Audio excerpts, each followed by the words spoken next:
Hello and welcome to the video. This one being another one in my series looking at each Formula One Grand Prix of the 2023 season.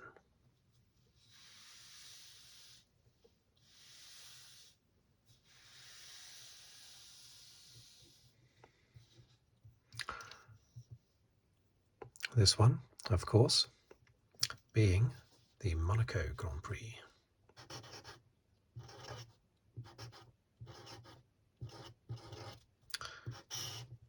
The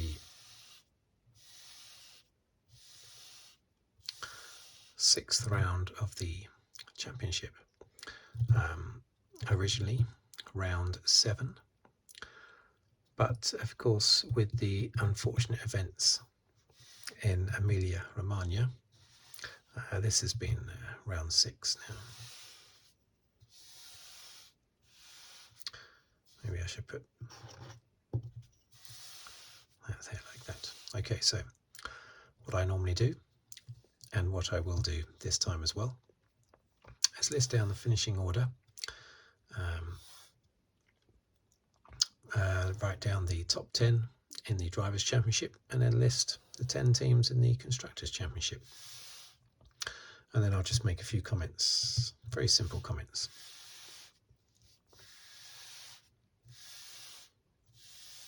Okay, let's go.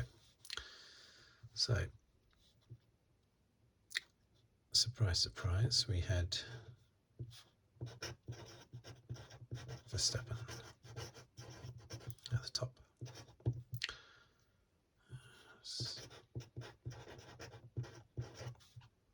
So, Ocon.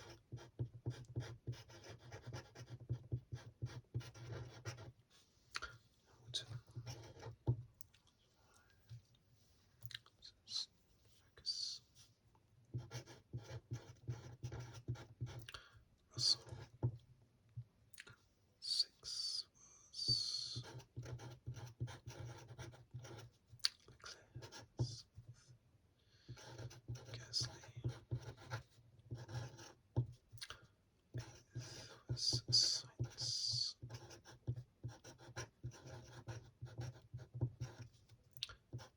Norris.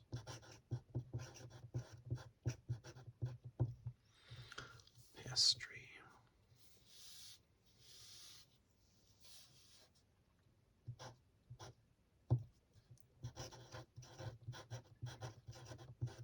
Bottas.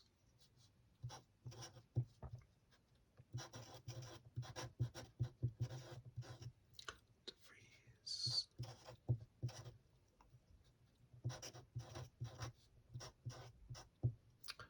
Joe.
14.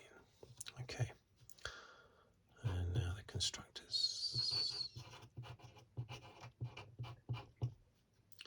249. Let's focus.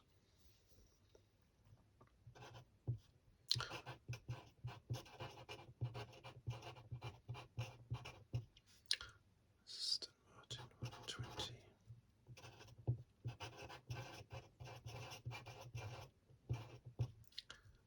Mercedes 119.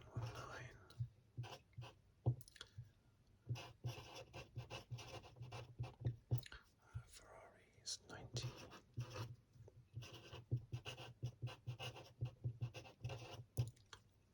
Alpine 35.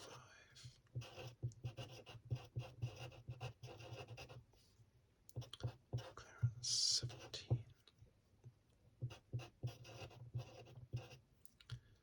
Yes. 8. Alfa Romeo 6.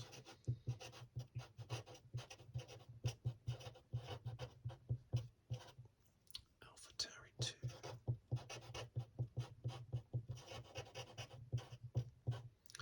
Williams 1. Okay. So, what did we think of that race? Well, for starters, qualifying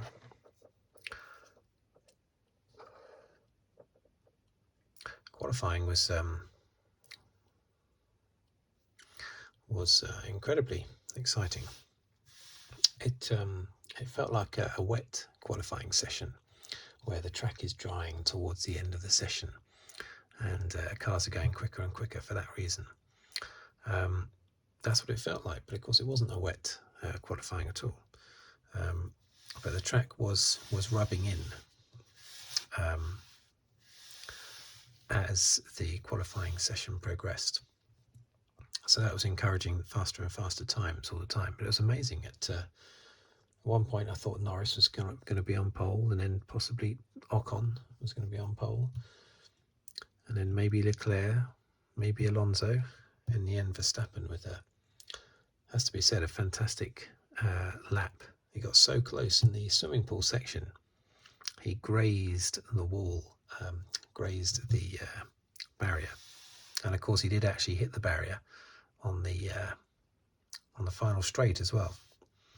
So thoroughly deserved pole position by Verstappen. Would have been by Alonso as well. What about the actual race though? So it's a race of two halves really. Up until the rain, there was not really a lot going on, was there? What sort of things happened? Well, there was a lot going on for Lance Stroll. Stroll was all over the place. Not everything he got involved in was his fault, but anything that was happening on the track seemed to involve him in some way. He was really going through it. He had a ding dong, didn't he? I think it's with Sargent. He got really caught up going down around the hairpin with a number of cars, and then he got tagged when he went for a gap that wasn't there with Sargent, and then that was just the beginning of Stroll's terrible day that ended up with him retiring. Very frustrating for him, being towards the back of the grid, knowing that his teammate is once again at the front. It's a bit soul destroying for Stroll, and could well be difficult for his dad as well. I'm sure his dad is Lawrence Stroll. I'm sure he's very professional about it and wants both drivers to be, equal with how they perform. But there must be part of him that would rather his son be at the front than Alonso. But I think that part is overwhelmed by the part that is just happy that his team's doing well, even if it is mostly one driver. Not all one driver. Stroll is 8th in the championship. It's not too bad, but Alonso does have 93 points and is only 12 behind Perez now. Anyway, so yeah, the actual race, Alonso was hanging on at first, actually. He was hanging on to Verstappen, wasn't he? But then he just started to drift away from Verstappen. But we were thinking, well, maybe that's down to the tyres. Verstappen is on faster medium tyres. So there was always a chance that Alonso was going to come back into it.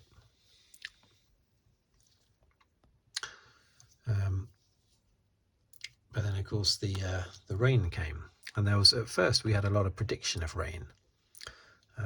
Teams not bringing their drivers in, Verstappen not coming in, Alonso at first not coming in. Lots of drivers not coming in because of the rumour of rain. In the end, some of the teams decided to forget about that and just bring their drivers in anyway. Mercedes, well, they had Hamilton on mediums and they had Russell on hards. So Russell did stay out. And they did keep him out as long as possible. And in actual fact, Russell was in a perfect situation in the end, wasn't he? I mean, he was able to go from his hard tyres, just like Verstappen had gone from his mediums that he made last forever, straight onto inters. Russell was able to go from his hards straight onto inters and would, well, probably have been in third place. Third, definitely fourth, definitely ahead of Hamilton. Had he not gone off the track, made that mistake, and then when he came back on, he had that collision with Perez, of course, didn't he? Which then gave Russell the penalty. So a bit of a disaster for him. But anyway, they brought Hamilton in. Mercedes brought Hamilton in, and a few of the others are brought in as well. Ocon came in about that time, didn't he? Leclerc and Sainz, did they come in at that point? I'm not sure. But anyway, some of them did, some of them didn't. But the main ones that didn't were Verstappen and Alonso. Stayed out as long as possible. But then it's very strange how, as it started to rain, and we haven't had a full explanation about this, why did Aston Martin bring in Alonso when they did? They have said that they had to bring him in. He had to pit. So it was a question of it being it was too dry for inters, but so that's why they put him on mediums, and then they immediately realised their mistake as it started to rain heavier. But why couldn't they have kept him out a bit longer? He was on hard tyres. I mean, Verstappen hadn't stopped yet, and he was on mediums. So why did they have to? They've said they had to bring him in. Why did they have to? Was there some damage to his tyres? After the race, Jenson Button asked that question to Alonso, but just as he asked the question, Alonso was yanked out of shot by members of the team, not because they were worried he was going to answer that question, but just because he had to be somewhere else. So we didn't actually get the answer to that, but Alonso would have been right in there fighting for the win then with Verstappen. He doesn't think so. And the Aston Martin team have said that they don't think so. If Alonso had come in, waited a couple of laps and then come in for inters, rather than coming in, going on to mediums, and then 2 laps later coming in again and changing to inters, which of course ruined his race. Had he just been able to do what Verstappen did and held out a bit longer and then come in onto inters,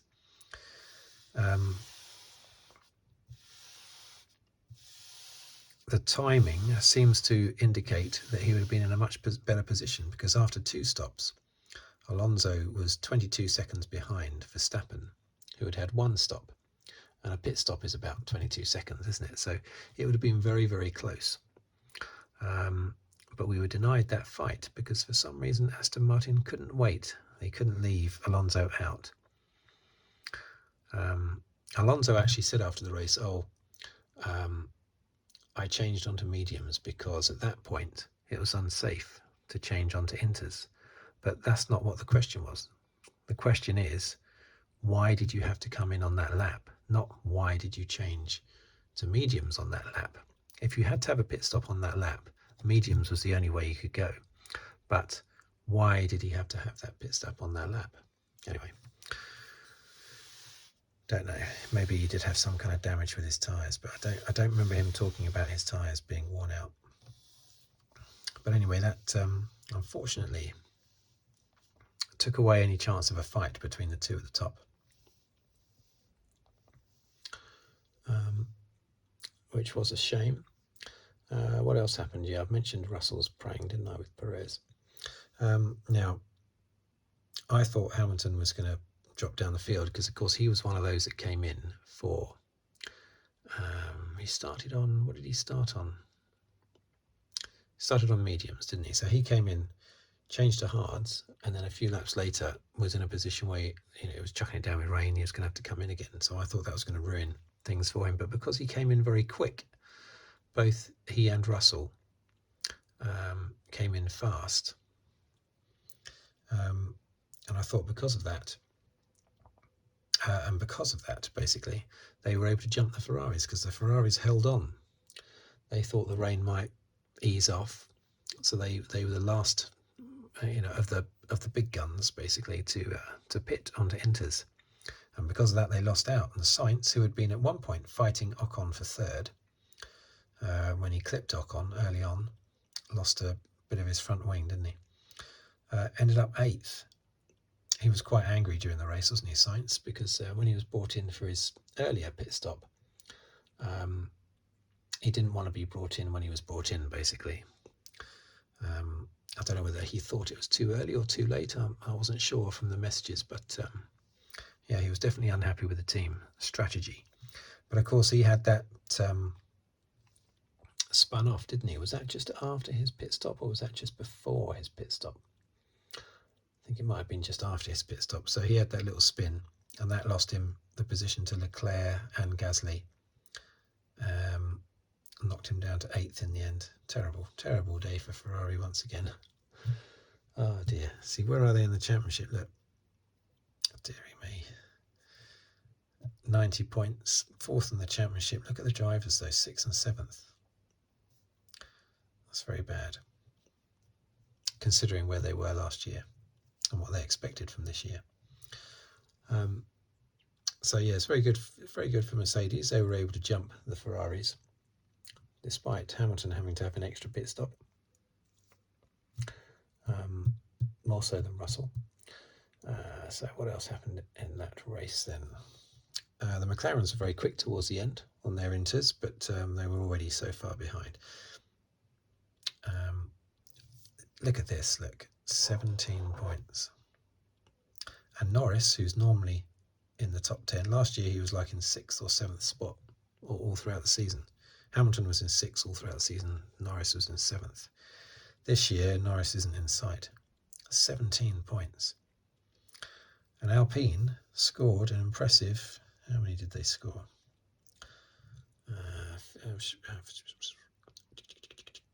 Was it 21 points? It's 6 points for 7th place, isn't it? So, yes, they scored 21 points.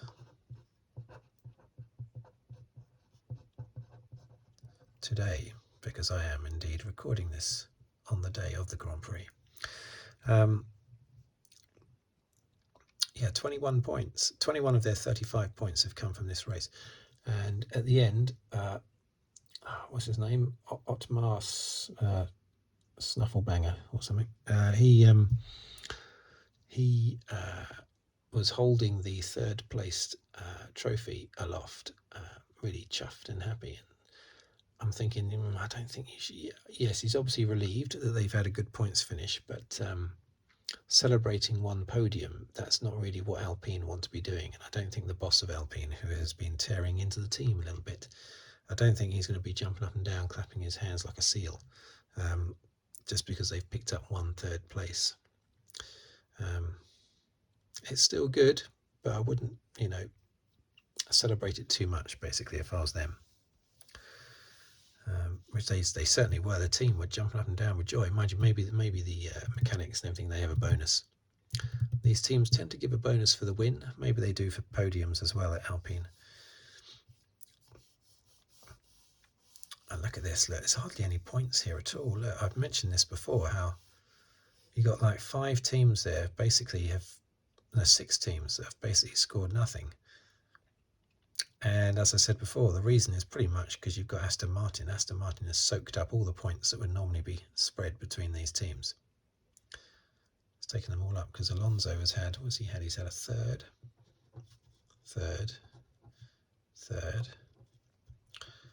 fourth, third, second. How about that?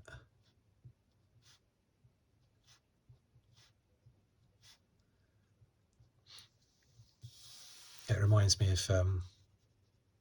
Mansell in 1989 when he had a string. I think he only finished in 7 races in the whole of 1989. One of them was the win in the very first race in Brazil. And then later on in the season, he had 2 thirds, 2 seconds, and 2 wins. And it was in a block, 6 races on a trot. No, he didn't. He didn't have 2 wins later in the season. He only had 1. So maybe he had 3 thirds, 2 seconds, and a win, something like that. Or maybe it was only 2 thirds, 2 seconds, and 1 win. And then that, with the win at the beginning of the year, were 6 finishes. And I know he didn't finish many races. But anyway, that's 1989. So I won't talk about that. The fastest lap, Lewis Hamilton. He doesn't normally get fastest lap. But there you go, fastest lap. So that's quite good. So he picked up 13 points. So he's doing quite well. He's holding on to 4th place quite nicely.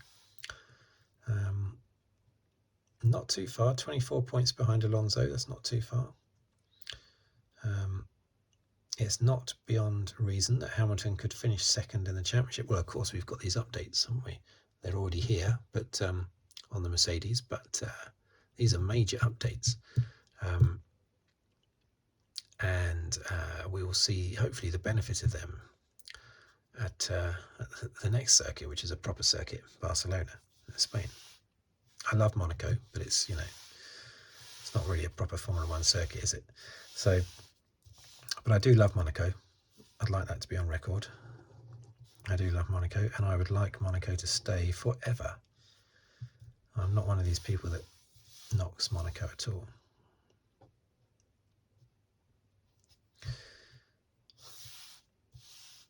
But these updates won't show themselves properly until the next race in Spain. New side pods. It does look a little bit like sort of like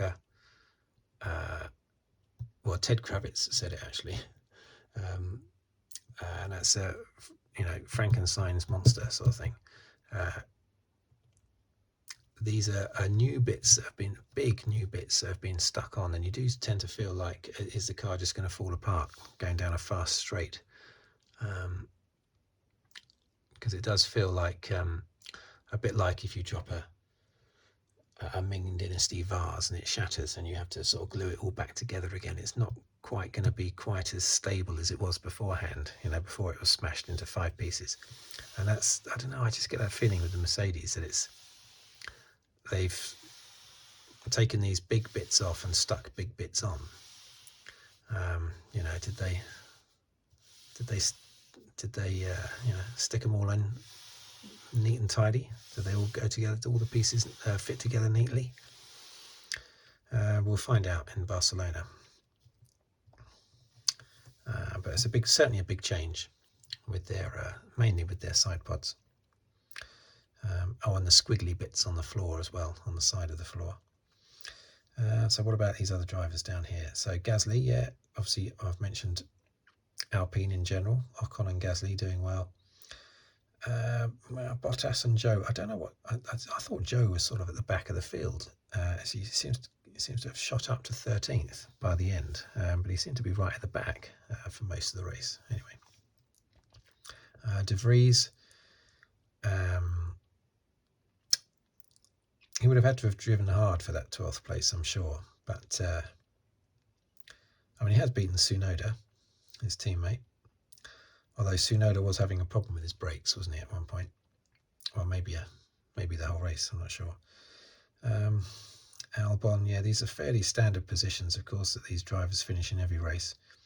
Apart from Perez. Disaster for Perez. And quite frankly, I think it's all over now. Shall I even underline Verstappen? Because he's not going to get caught now, is he? He's 39 points clear of Perez, and this was a race. This was a street track where, you know, Sergio 2.0 can kick in, but it didn't happen. Just like with Rosberg a few years ago, not Rosberg, Bottas a few years ago, where it was Valtteri 2.0 for a few races at the beginning of the year before Hamilton got into his stride and pulled clear. And I think that's happened this year as well. But that was always obvious. It was always obvious that Verstappen was going to pull away, and I think Perez is more under threat from Alonso, to be honest. Although I do think he will hold off Alonso because he is still in that powerful Red Bull. I really want Perez to do well, and I cheer on Perez because I want there to be a fight between the two teammates at the top of the field. I want to see Verstappen. He has been challenged by a teammate before, of course, Daniel Ricciardo in the Red Bull, but that was in Verstappen's early days. I'd like to see him challenged now when he pretty much feels invincible and he pretty much feels like it's his team. I'd like that confidence to be shaken a little bit by someone really properly challenging him in the championship. So yeah, Hülkenberg and Magnussen in their usual position. Stroll, his journey of terror was eventually ended, wasn't it, when he went off the track? I don't know what he did in the end, but anyway, he retired. What a disastrous race he had, and what a fantastic race his teammate had. But there you go. Stroll would probably secretly be thinking, at least my teammate didn't win. I'm sure he's not thinking that. I'm sure he is. Over here, you've got Aston Martin and Mercedes, 1 point. I said a couple of races ago that I thought Mercedes would pass Aston Martin sooner rather than later, partly because Mercedes are too good a side to not improve throughout the year, but also because they've got two drivers at the top. Aston Martin have unfortunately only got one. I have been praising Stroll throughout the season, but he's still, being crushed by Alonso, basically. And so it is pretty much more and more so turning into just one driver at Aston Martin versus the two Mercedes. So I'm sure Mercedes will come through and take the runner-up spot. Verstappen's fourth win of the year, of course. Is that his 33rd or his 34th win overall? I can't quite remember. But yeah, so it did become an exciting race, very exciting qualifying, and when the rain came, it made it a bit more exciting. Not tremendously exciting, because Verstappen was not under threat at all, really. Once Alonso decided to come in too early, or his team decided for him to come in too early for those tyres. But it was still, there's a lot of excitement further down the field, basically. And I always find Monaco exciting. I mean, I'm transfixed by it. I couldn't take my eyes off the TV for the nearly 2-hour race. I don't know why. I think I do know why. It's because the track has barely changed, You take a track like Hockenheim. I mean, the modern Hockenheim is nothing like what I used to watch in the 80s. It's a completely different circuit virtually. Same with Mexico as well. Doesn't have the Perotada anymore, the Hermanos Rodriguez circuit in Mexico. Monaco, though, looks the same as it did 60, 70, 80 years ago, virtually. But certainly when I was a kid, it looks identical to when I was a kid. I was thinking that when I saw a shot of the cars coming down to Tabac, and it was the exact image that I remember, the exact angle of the camera that I remember seeing in 1982's race, which I spoke about in a video last week. The 1982 race where Prost suddenly, for some reason, jinked at right angles and slammed into the barriers going towards Tabac, and it was exactly the same camera view. And I was thinking, wow, that's 41 years ago, and it looks exactly the same. The view looked exactly the same. Will it look exactly the same in 41 years' time? Possibly. I hope so. I hope there's a Monaco Grand Prix in 41 years' time. Okay, so standout performances. Obviously Alonso, obviously Ocon. Very good performance by Ocon. But as I say, if I was Otmar, I wouldn't be getting too excited about one podium, because I'm sure his boss is not. He's probably saying, right, okay, that's okay. Right, finish second in the next race or else. So yeah, there's a few good performances in there down the field.